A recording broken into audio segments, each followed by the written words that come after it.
Get the point. Take a step forward. Swali lolote linalotatiza moyo wako, linalotatiza akili yako, lilete kwenye mikutano hii ya neno la Mungu lijibiwe. Amina. Kwa hiyo msihofu kuuliza maswali.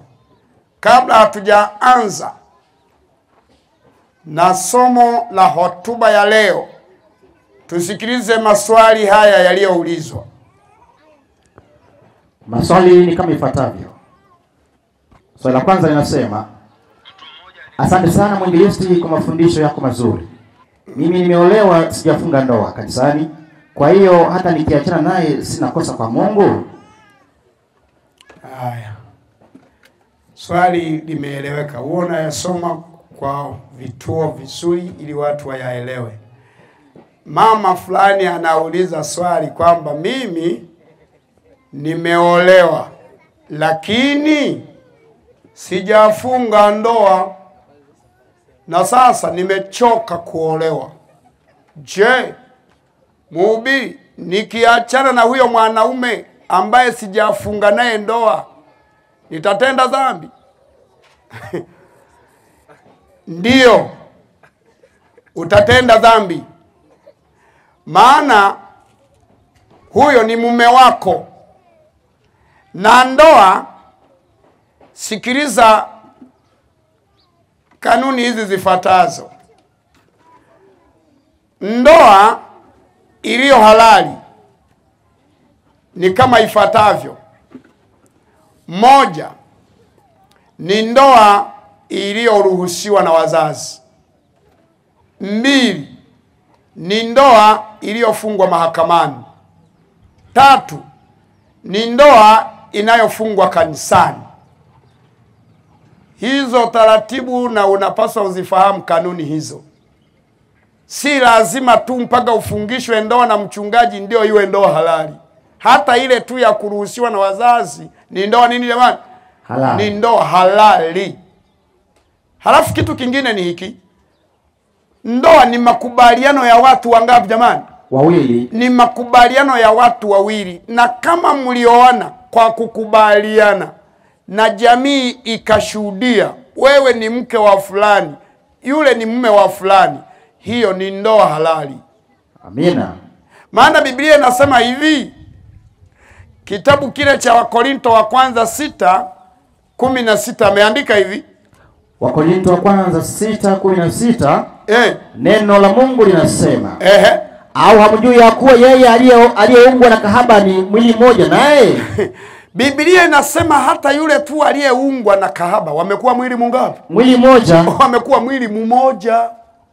Ni marufuku kuachana. Yaani unapokuwa umeolewa tu, mnapooana tu, tayari mbingu zinaweka tiki. Huyu ni mume wako. Huyu ni mke wako.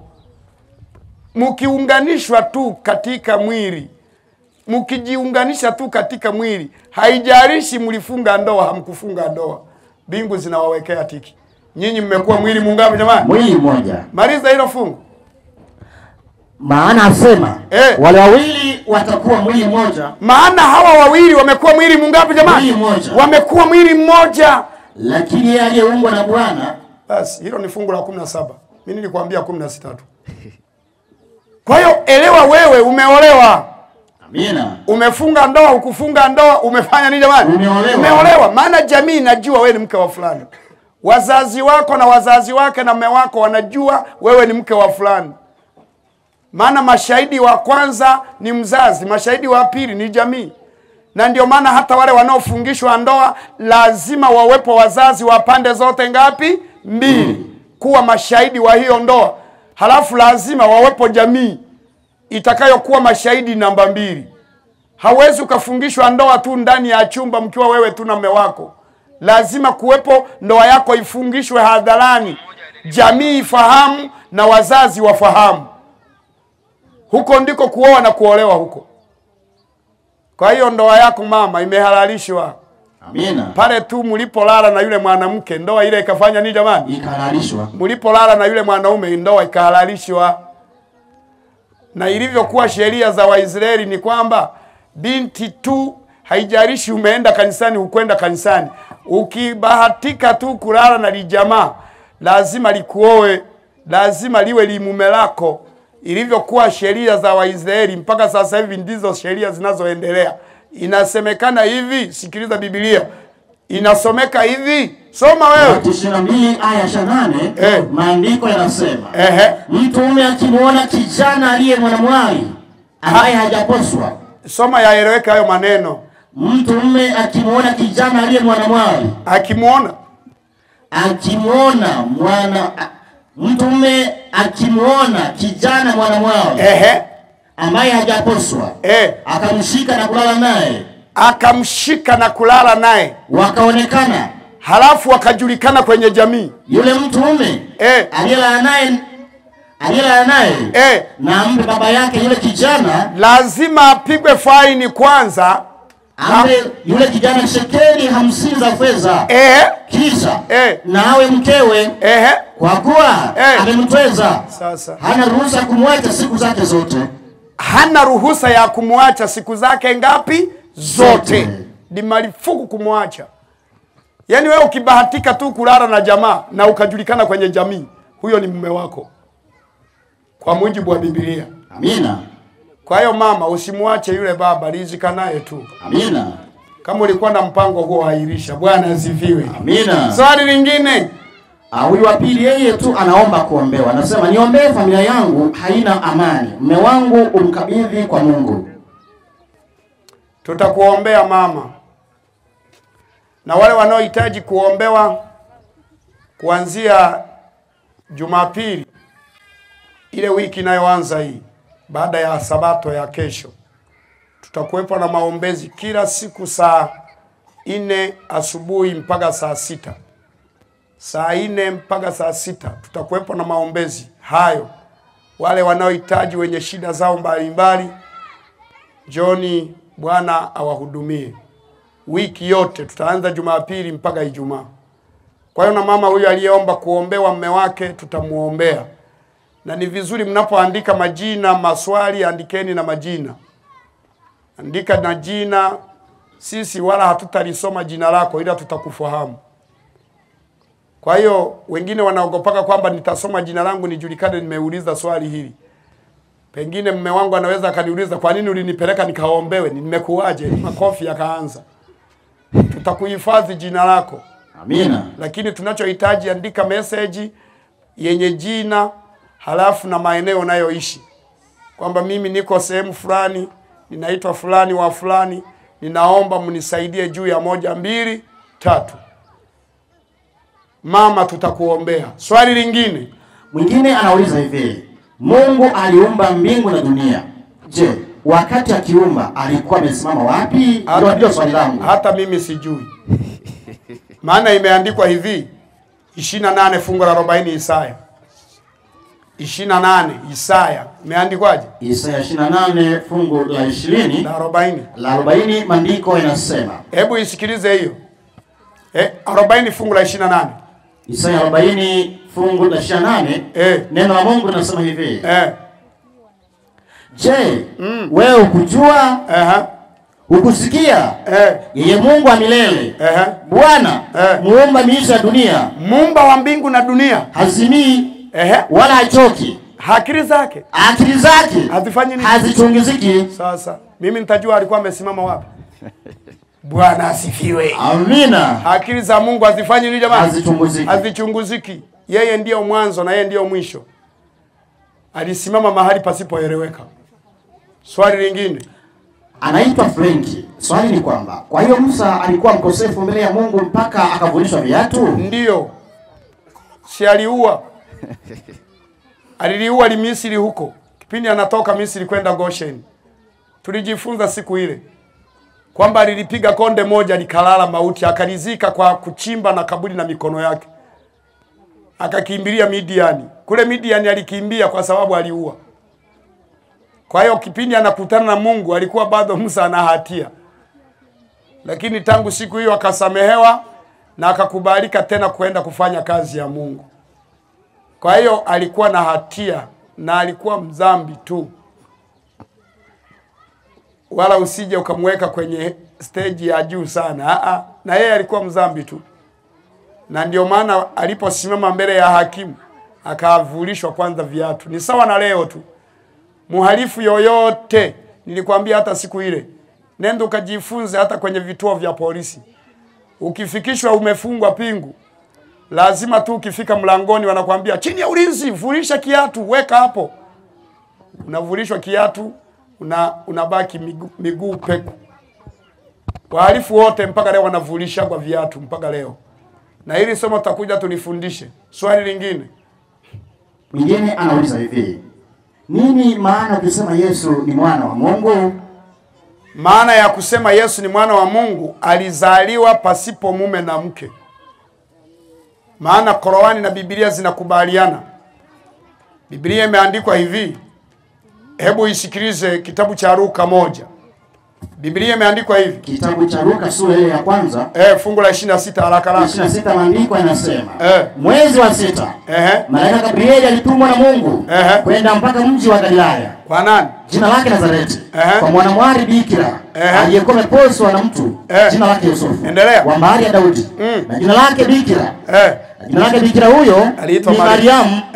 Akaingia nyumbani kwake akasema, salamu, uliyepewa neema, Bwana pamoja nao. Endelea. Naye akafadhaika sana kwa ajili ya maneno yake. Akawaza moyoni, salamu hii ni ya namna gani?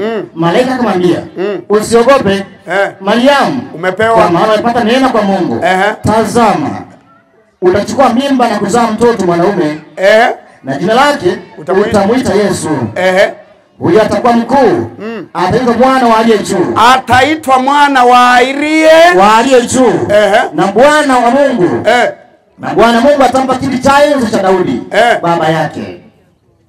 Soma basi vizuri wewe. Soma wewe. Naam, na Bwana Mungu atampa kiti chake cha enzi cha Daudi. Sasa mimi nasema huyu atakuwa mkuu, ataitwa mwana wa aliye juu. Na Bwana Mungu atampa kiti cha enzi cha Daudi, baba yake. Atamiliki nyumba ya Yakobo hata milele, na ufalme wake utakuwa hauna mwisho. Soma basi haraka haraka. Mariamu akamwambia malaika, itakuwaje neno hili maana simjui mume? Mariamu akamuuliza malaika, itakuwaje neno hili maana hapa nilipo simjui hata mume? Malaika akajibu akamwambia, alisemaje? Roho Mtakatifu atakujilia juu yako, na nguvu zake aliye juu zitakufunika kwa kama kivuli. Kwa sababu hiyo hicho kitakachozaliwa kitaitwa kitakatifu. Nani? Mwana wa Mungu. Basi. Qur'ani yenyewe inajibuje pale? Soma Qur'ani 3:45. Soma 3:45 Qur'ani. Biblia na Qur'ani zinakubaliana. Hebu soma hapo. 3:45 maandiko yanasema hivi. Naam. 45 inaandikwa hivi. 3:45. Kumbukeni aliposema malaika. Kumbukeni alivyosema Gabrieli. Ewe Mariamu, Mwenyezi Mungu anakupa habari njema. Amekupa habari njema za kumzaa mtoto bila ya mume. Za kumzaa mtoto bila mwanaume. Za kumzaa mtoto bila ya mume. Bali kwa kutamkwa neno tu. Kwa neno la Mungu tu. Litokale kwake. Linalotoka kwa Mungu. Na kukwambia zaa. Na ukafanya nini? Ukazaa pasipo kuingiliwa. Pasipo kuingiliwa.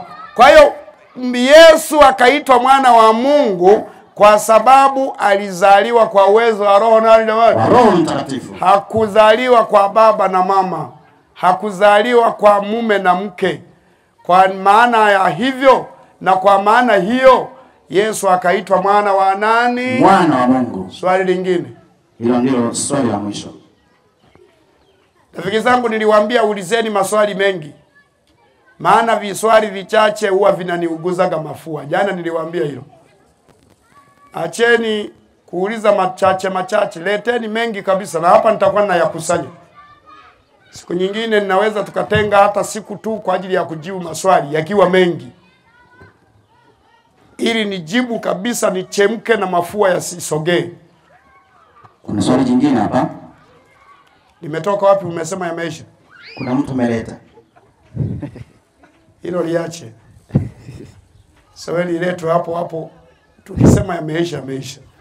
Yakiletwa mengine unatunza, unasubiria wakati mwingine. Bwana asifiwe. Amina. Kila jambo lina utaratibu.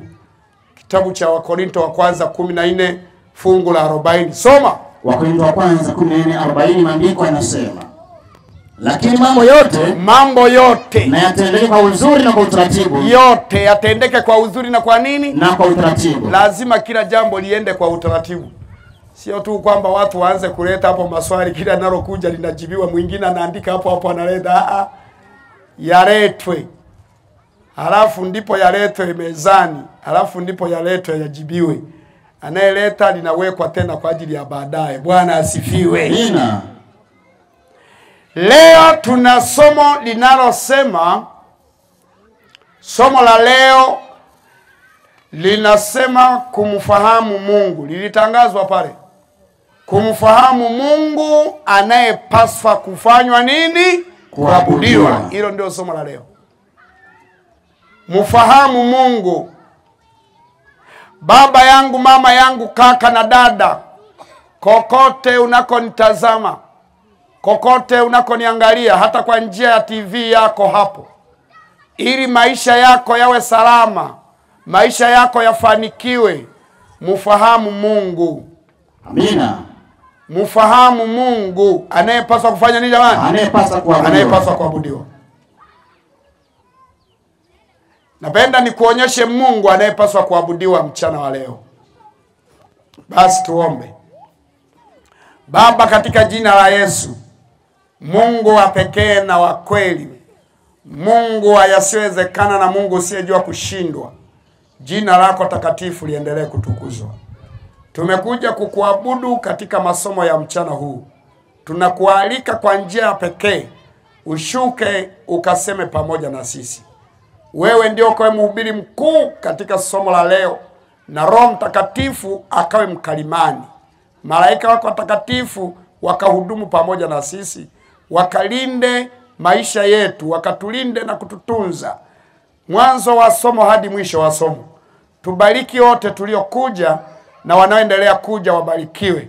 Hata wanaotuona kwa njia YouTube wabarikiwe kwa neno la mchana wa leo. Mapenzi yako yatimizwe, tunaomba kwa jina la Yesu. Amen. Amina. Bwana awabariki. Amina. Leo tunahitaji tuangalie katika Biblia hii tulioisoma na tunayoendelea kuisoma. Biblia yako na Biblia yangu imeandikwa hivi. Kile kitabu cha 17 Yohana fungu la 17. Yohana 17 imeandikwa hivi. 17 maandiko yanasema, Watakase kwa ile kweli. Watakase kwa ile kweli. Watakase kwa ile kweli. Watakase kwa ile kweli. Neno lako. Neno lako. Ndio kweli. Neno lake ndio nini? Ndio kweli. Ndio kweli. Jana tulikuwa na somo ambalo lilikuwa linasema kuifahamu nini jamani? Kuifahamu Biblia. Kuifahamu Biblia. Nataka leo ni kuonyeshe Mungu anayepaswa kuabudiwa ndani ya Biblia. Baba yangu, mama yangu, kaka na dada, popote unakoniangalia, bila kusoma Biblia huwezi ukamfahamu Mungu anayepaswa kuabudiwa. Badala yake utaabudu kuku, utaabudu ng'ombe, utaabudu mawe na miti. Maana kinachomfunua Mungu wa kuabudiwa ni Biblia peke yake. Amina. Biblia peke yake ndicho kitabu pekee ambacho kinamfunua Mungu anayepaswa kufanya nini jamani? Anayepaswa kuabudiwa.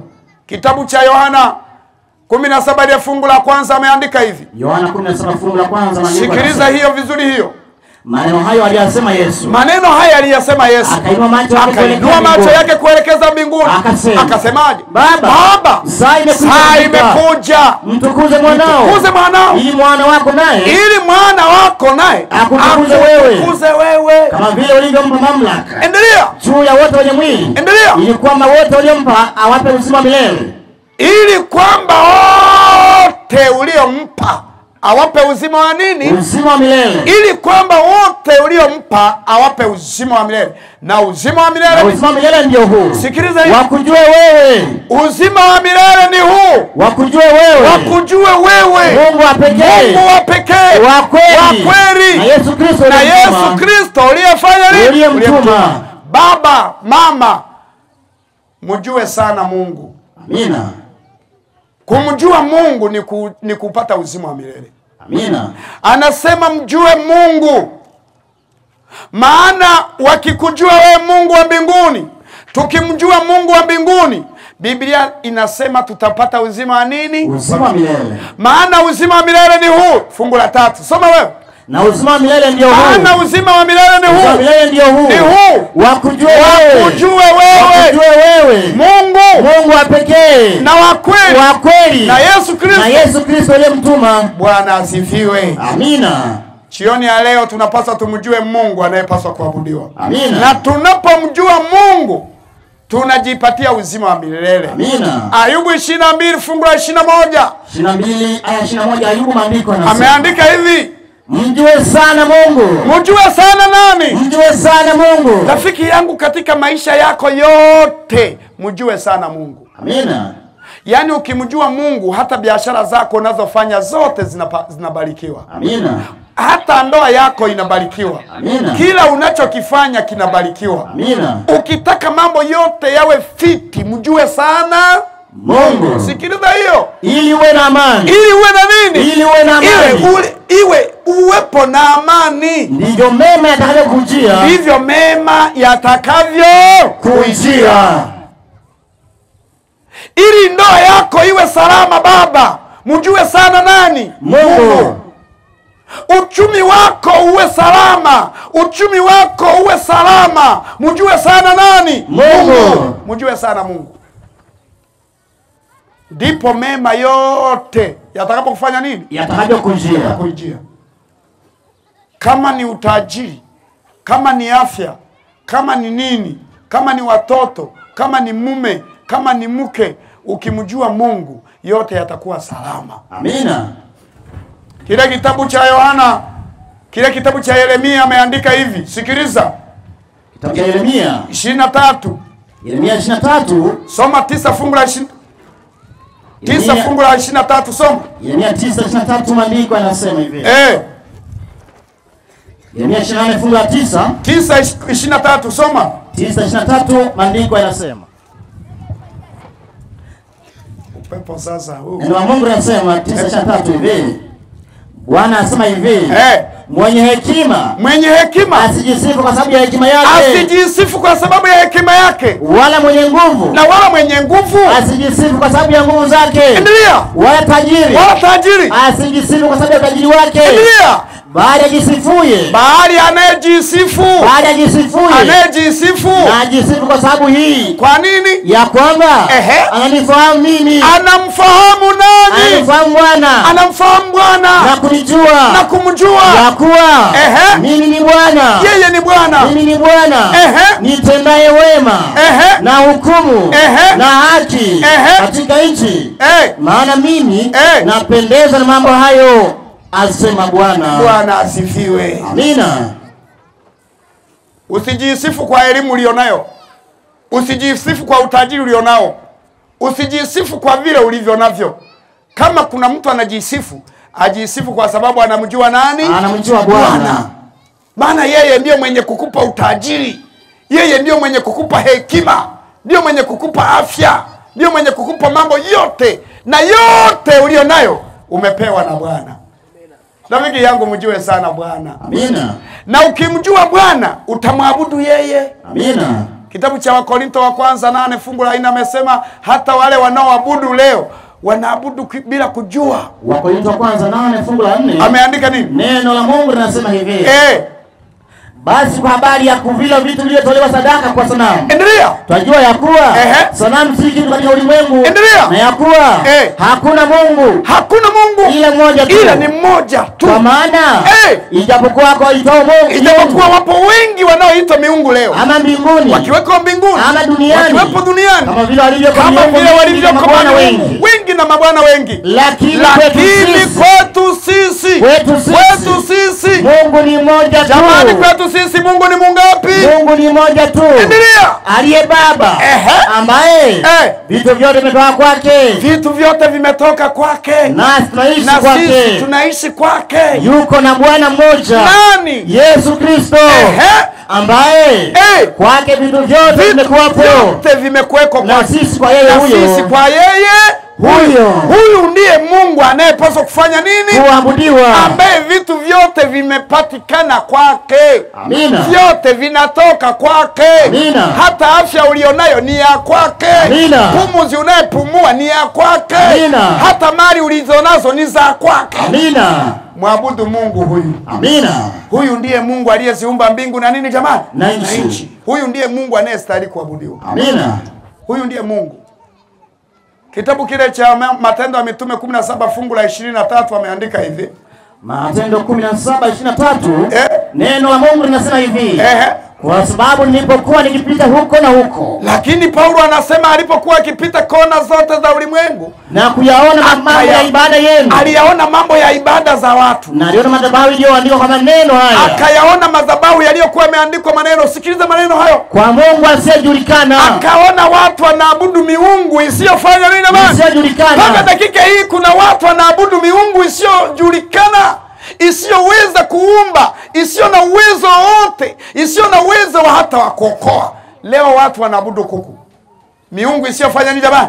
Isiyojulikana. Watu wanaabudu mbuzi, wanaabudu mpaka wengine mbwa. Wanaabudu miti, wanaabudu mawe.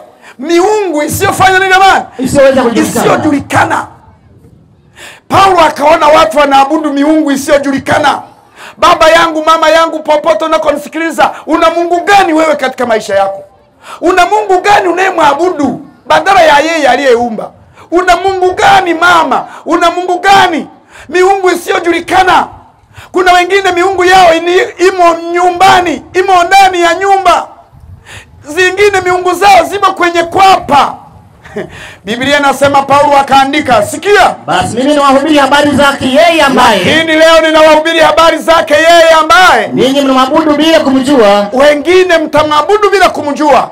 Ndio. Mungu aliyefanya ulimwengu. Jamani, Mungu anayepaswa kuabudiwa ni yeye aliyefanya nini? Aliyefanya ulimwengu. Aliyefanya ulimwengu. Na vitu vyote vilivyomo. Na vitu vyote vilivyomo. Yeye huyu. Kwa kuwa ni Bwana wa mbingu na nchi. Huyu ndiye Bwana wa mbingu na nchi. Huyu ndiye Bwana. Hakai katika hekalu lililojengwa kwa mikono. Hawezi kukaa kwenye mahekalu ya wanadamu. Wala hatumikiwi. Hawezi kutumikiwa kwa mikono ya wanadamu. Ndio. Kana kwamba anahitaji kitu chochote. Ndio. Kwa maana ndiye anayewapa wote uzima. Maana huyu ndiye Mungu anayewapa watu wote uzima na pumzi na vitu vyote. Na vitu vyote.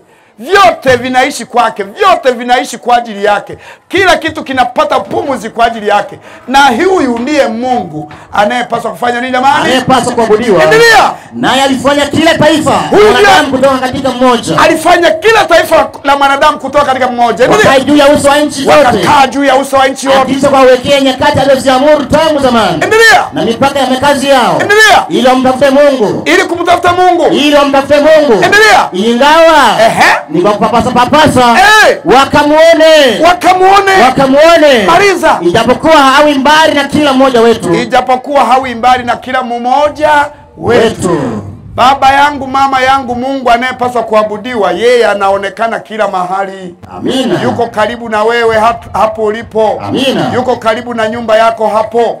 Amekaa karibu, maana yeye yupo kwa ajili ya wewe.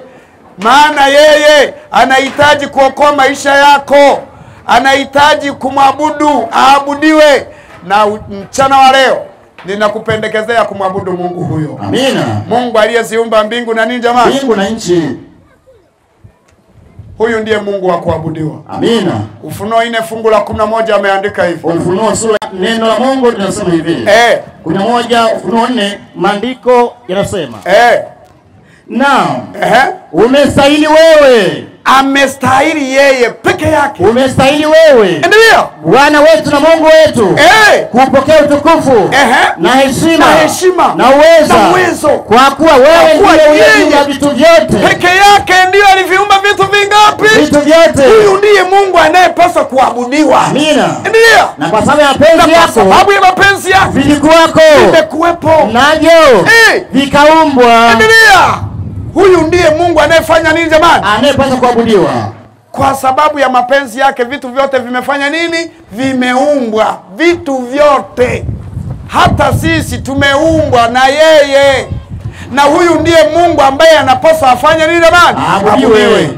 Mchana wa leo ninawatangazia kumwabudu Mungu aliyeumba. Amina. Jamani kote mnakoniangalia, na watangazia tumwabudu Mungu aliyeumba. Amina. Mungu aliyeumba. Amina. Kuku sio Mungu wa kuabudiwa. Nendeni muachinje mufanye vitoweo. Kuna watu wanaabudu mawe. Hivyo ni viumbe. Na jioni hii tunapoahirisha vipindi vya leo, tunaomba Mungu wa mbinguni atusaidie. Kwa kuwa mvua nayo inakuja, na somo la leo linaweza likaisha kwa namna hii. Sasa tunahitaji tusimame tuombe. Baba, katika jina la Yesu Kristo wa Nazareti, tunashukuru kwa maneno haya machache ambayo tumeyasikia kwako. Na kwa sababu mvua imekuja, tunaacha ujumbe huu mchache ukae ndani ya mioyo ya kila ambaye amesikia. Roho Mtakatifu aendelee kuhubiri ndani ya mioyo yetu. Roho Mtakatifu aendelee kutafsiri ndani ya mioyo yetu.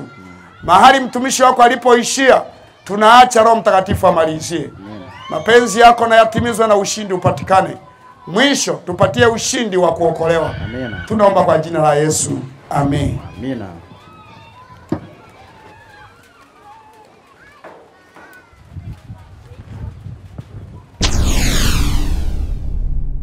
Get the point. Take a step forward.